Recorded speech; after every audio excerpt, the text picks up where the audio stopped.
চিত্রের মাধ্যমে জমির বন্টন পদ্ধতি। ব্যক্তিটির যদি স্ত্রী এবং পুত্র থাকে তাহলে স্ত্রী পাবে 0.125 অংশ এবং পুত্র পাবে 0.875 অংশ। ওই ব্যক্তির যদি মাতা এবং পুত্র থাকে তাহলে মাতা পাবে 0.167 অংশ, পুত্র পাবে 0.833 অংশ।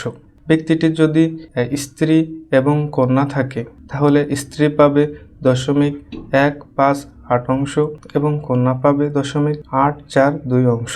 ব্যক্তিটি যদি মাতা এবং কন্যা থাকে তাহলে মাতা পাবে 0.250 অংশ, কন্যা পাবে 0.750 অংশ। ব্যক্তিটির যদি স্ত্রী, ভাই এবং বোন থাকে তাহলে স্ত্রী পাবে 0.250 অংশ, ভাই পাবে 0.500 অংশ, বোন পাবে 0.250 অংশ।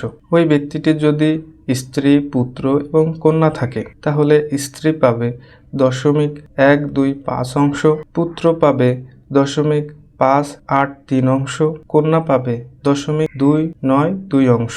ব্যক্তিটির যদি ভাই, স্ত্রী, বোন এবং কন্যা থাকে তাহলে ভাই পাবে 0.250 অংশ, স্ত্রী পাবে 0.125 অংশ, বোন পাবে 0.125 অংশ, কন্যা পাবে 0.500 অংশ। ব্যক্তিটি যদি মাতা, পিতা, স্ত্রী এবং ভাই থাকে তাহলে মাতা পাবে 0.250 অংশ, পিতা পাবে 0.500 অংশ, স্ত্রী পাবে 0.250 অংশ এবং ভাই পাবে 0 অংশ। ওই ব্যক্তিটি যদি ভাই, স্ত্রী, বোন, কন্যা এবং আরেকটা কন্যা থাকে তাহলে ভাই পাবে 0.139 অংশ, স্ত্রী পাবে 0.125 অংশ, বোন পাবে 0.070 অংশ, কন্যা পাবে 0.333 অংশ এবং অপর কন্যাও পাবে 0.333 অংশ।